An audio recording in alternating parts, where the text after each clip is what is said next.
Hi guys, it's me again, Nancy Peralta, and welcome back to my channel. So for today's video, I am going to share with you my insights about the thresholds and adaptation of human senses. So first, let us know what is thresholds. Thresholds are the limits of sensory capacities.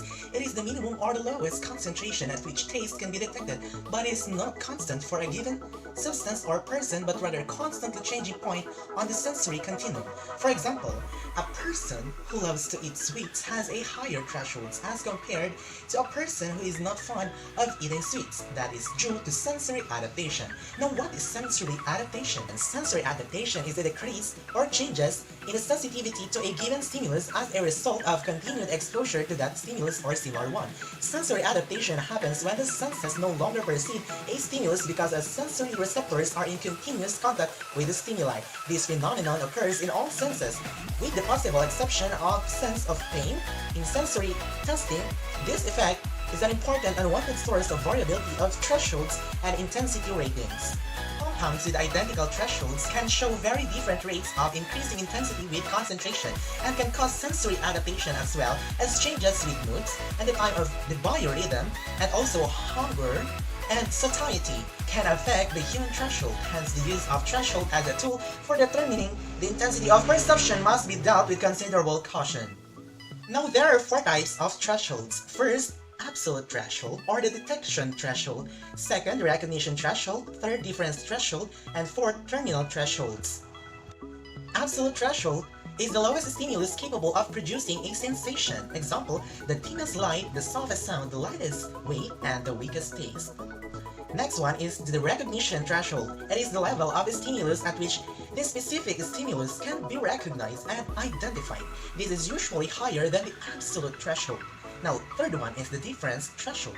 Difference threshold is the extent change in the stimulus necessary to produce a noticeable difference. It is usually determined by presenting a standard stimulus which is then compared to a variable stimulus.